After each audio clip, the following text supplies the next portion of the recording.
Agora vamos acionar a nossa repórter Paola Cuenca, porque ainda faltam, 2 votos da ministra Carmen Lúcia e também do ministro Cristiano Zanin. Paola Cuenca, qual a expectativa? Você que acompanha de perto o judiciário, esses ministros devem se posicionar ainda hoje? Teria já uma ideia? Boa tarde.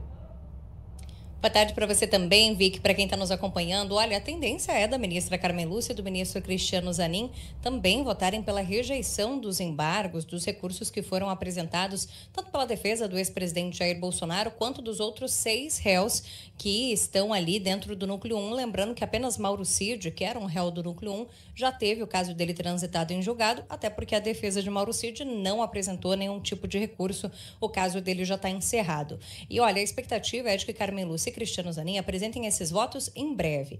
Não necessariamente eu posso dizer que vão ser apresentados ainda hoje, mas antes, de fato, daquele prazo final da próxima sexta-feira, dia 14, a tendência é que os ministros também apresentem os seus votos, seja seguindo o Moraes na integralidade, ou então apresentando o que é chamado de voto vogal, ou seja, eles podem também continuar sendo pela rejeição desses recursos, mas apresentando um voto deles, ou seja, com os argumentos deles a respeito do porquê fazem essa rejeição, enfim, e não somente acompanhando todos os argumentos já apresentados pelo ministro Alexandre de Moraes, que foi o que aconteceu no caso do ministro Flávio Dino, que seguiu na integralidade o voto do ministro relator. A expectativa, então, fica para que, de fato, haja essa unanimidade da rejeição dos embargos, até porque o ministro Luiz Fux, transferido para a segunda turma, que era essa voz divergente dos outros ministros a respeito destes processos, não vota mais, não participa mais dos processos e, portanto, a previsão é da unanimidade. Paola Cuenca, tivemos a informação neste momento que Cristiano Zanin acabou de voltar, então manteve a condenação de todos e agora, com esse terceiro voto, como que você avalia esse cenário? Bom, então a gente já tem formada a maioria, né? Como são 4 ministros que estão hoje votando dentro da primeira turma, a maioria fica formada, ou seja, esses embargos de fato já estão completamente rejeitados.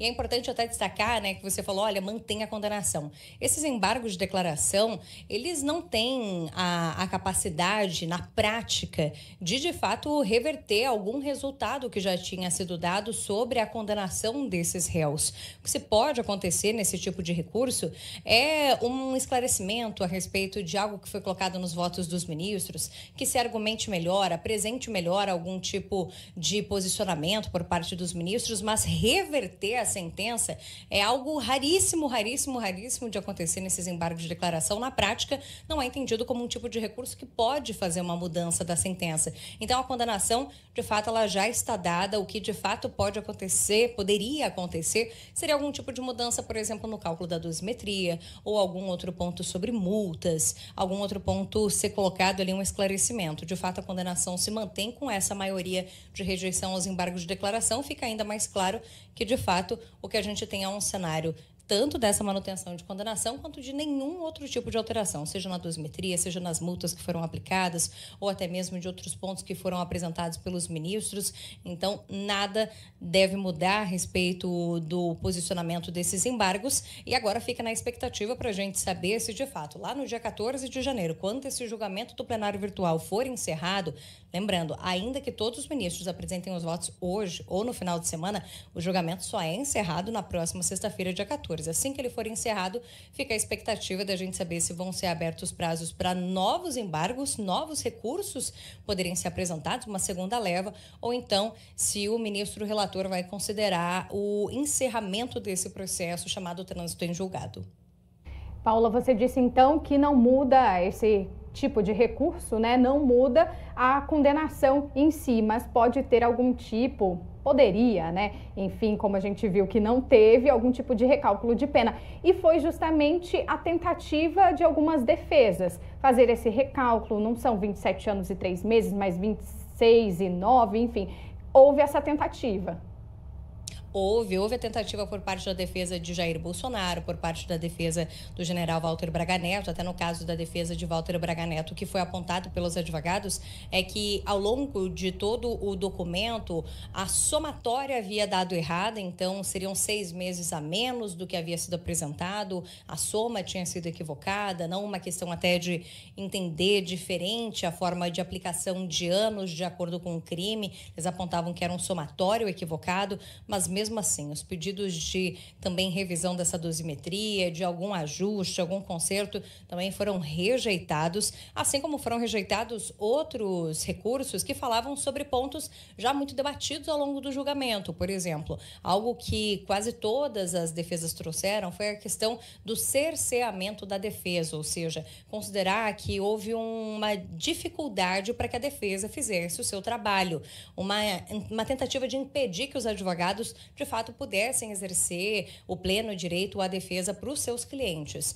Algo que foi trazido, Moraes também rejeitou no voto dele, afirmando que isso já foi debatido, era um dos pontos preliminares do julgamento que já haviam sido rejeitados. Ele entendeu que não houve cerceamento da defesa, não houve isso que foi colocado pelos advogados de que foi pouco tempo para analisar toda a quantidade de material probatório que foi encontrado pela Polícia Federal, pela Procuradoria-Geral da República e disponibilizado pelas defesas somente depois da denúncia ter sido aceita. Então, esses réus de fato se tornarem réus, que antes eram denunciados, passarem a se tornar réus. Tudo isso foi rejeitado, inclusive em votos bem longos. Por exemplo, no voto de rejeição aos recursos do ex-presidente Jair Bolsonaro, são mais de 120 páginas, por exemplo, no voto. Então, são votos bem longos em que o ministro traz de novo alguns elementos do que já aconteceu no julgamento, às vezes até depoimentos que foram dados ao longo de todo o processo penal, justamente para rebater aquilo que foi apresentado pelas defesas. E é até interessante, eu vou pegar aqui um trechinho do voto do ministro Alexandre de Moraes, falando ainda sobre a questão do ex-presidente Jair Bolsonaro, está nesse documento, mas que já mostra o posicionamento do ministro muito claro sobre o posicionamento dele em relação também aos outros réus. Ele coloca, olha, não merecem guarida os aclaratórios, ou seja, um esclarecimento que, a pretexto de sanar omissões da decisão que foi embargada, ou seja, dessa decisão de condenação, reproduzem um mero inconformismo com o desfecho do julgamento. Ou seja, Moraes já considera aqui que o que foi apresentado nos recursos se trata de um inconformismo e não algo que de fato precisaria ser esclarecido. E continua, ressalte-se por oportuno que o órgão julgador, ou seja, o Supremo Tribunal Federal, no caso a primeira turma do STF, não está obrigado a rebater pormenorizadamente todos os argumentos apresentados pelas partes, ou seja, pelas defesas desses réus, bastando que motive o julgado com as razões que entendeu suficientes à formação do seu convencimento. Isso porque diversas defesas também falaram, olha, quando a gente leu o acórdão sobre os votos completos dos ministros, o ministro não rebateu aqui esse posicionamento que eu dei da defesa, de que essa é a minha tese aqui para defender o meu cliente. E o Moraes fala, olha, se não foi capaz de me convencer, eu não vou rebater pormenorizadamente. Da mesma forma que ele entende que os recursos seriam mero inconformismo com esse desfecho do julgamento.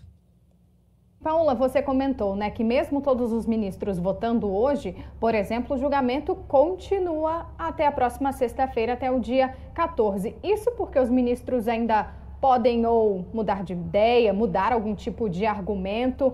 Não é encerrado, então, de fato, mesmo com todos os votos.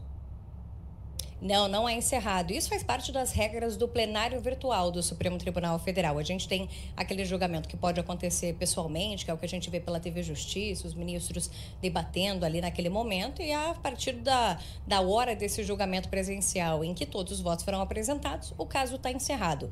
No plenário virtual já são separadas datas, um período de tempo específico para que esse julgamento tenha a sua duração. Então, como foi separado uma semana, do dia 7 ao dia 14 de novembro, para que isso aconteça, esse julgamento não é encerrado antes dessa data.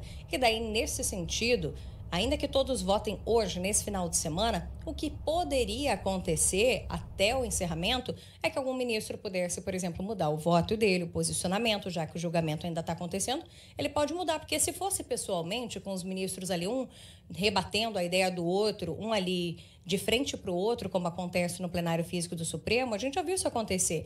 De um ministro no debate com o outro fala, bom, então tudo bem, vou revisar aqui o voto que eu já tinha dado, vou alterar nessa cláusula aqui, vou entender por esse posicionamento, ou seja, pode acontecer, é uma possibilidade aberta.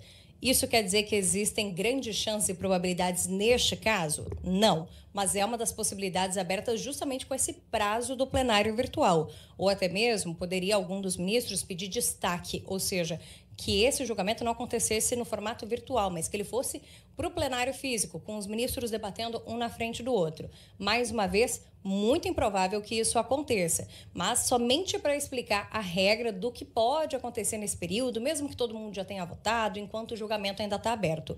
A questão é que, como isso é muito improvável, já que a tendência é de fechamento de uma unanimidade para a rejeição desses embargos, de fato se trata de uma burocracia. Como a data de encerramento do julgamento é na próxima sexta-feira, dia 14, então é somente lá que vai ser considerado um julgamento encerrado, finalizado, para que então essa decisão provável de unanimidade, já que a gente já tem a maioria de rejeição dos embargos, seja anexado ao acórdão, que é esse documento final de todo o julgamento, e a partir disso a gente pode ver se vai ser aberto um novo prazo para novos recursos ou então se o processo vai seguir para o encerramento, para o trânsito em julgado. E esse é um processo rápido, essa finalização? Paula, você sabe dizer? Vai depender do relator, ministro Alexandre de Moraes, para ver se na sexta-feira ali ele considera ou não o processo encerrado e se ocorrer, desse trânsito em julgado, prisões devem acontecer de forma imediata ou tudo vai depender mesmo de Moraes? Olha, a tendência pelos precedentes, ou seja, pelos outros casos que já foram julgados pelo Supremo, é de que a gente ainda tem uma segunda leva de recursos para serem apresentados. Se tratando, por exemplo, de uma análise de um ex-presidente da República respondendo a uma ação penal, o último caso foi do ex-presidente Fernando Collor por corrupção passiva e lavagem de dinheiro, e ele, a defesa dele, teve a oportunidade de apresentar embargos, recursos, em duas levas, em dois momentos diferentes. Então, a expectativa é de que se abra ali mais um prazo de 5 dias para apresentação, talvez, de novos recursos e, de novo, a gente tenha mais um julgamento em plenário virtual a respeito destes segundos recursos antes do processo ser encerrado. De toda forma, a decisão sobre, de fato, haver essa tramitação, esse trânsito em julgado fica a cargo do relator, o ministro Alexandre de Moraes, e uma vez que esse trânsito em julgado acontecer, se trata de uma decisão dando o trânsito em julgado deste julgamento, passa-se então ao cumprimento das penas. Porque se o processo, a parte de recursos, o debate de condenação, de absolvição, tudo isso já foi encerrado, a próxima etapa que se abre é, de fato, do cumprimento das penas que já foram estabelecidas nesta condenação. Inclusive, se trata até de um novo processo que fica aberto ali no Supremo. Se trata da mudança de uma ação penal para uma execução penal. E a partir do momento que o trânsito em julgado, o encerramento dessa ação penal é dada e se passa para o cumprimento das penas, aí a gente vai ter uma outra parte da decisão, que é então o ministro Alexandre de Moraes e ele, enquanto relator do processo, definindo quais são os locais onde estes réus, que daí então já condenados com trânsito em julgado, vão cumprir as suas penas. E lembrando que a tendência é de envio destes réus para cumprimento da pena em presídio comum, já que se trata de uma execução de pena de uma condenação transitada em julgado, um processo já completamente encerrado, a tendência é de que eles sejam enviados para presídios comuns, aqui em Brasília, no caso, o Complexo Penitenciário da Papuda. Dada esse início imediato do cumprimento da pena em um sistema prisional, a gente ainda vai ter mais uma outra etapa burocrática que a gente viu agora há pouco acontecer com o ex-ajudante de ordens Mauro Cid, que é a chamada audiência admonitória, que se trata de uma audiência em que ali alguém do gabinete do ministro Alexandre de Moraes, um juiz auxiliar ou até mesmo o próprio ministro, faz uma audiência junto com esses réus para informar como fica o processo agora. Então, olha, houve a condenação, você foi enviado para tal estabelecimento, o tempo de pena a ser cumprido é esse, as regras são essas, é isso que vai acontecer a partir daqui e a partir desse momento, depois dessa audiência de monitória, se faz um envio para o estabelecimento prisional, enfim, para o local onde haverá o cumprimento da pena e assim dá o início à execução penal.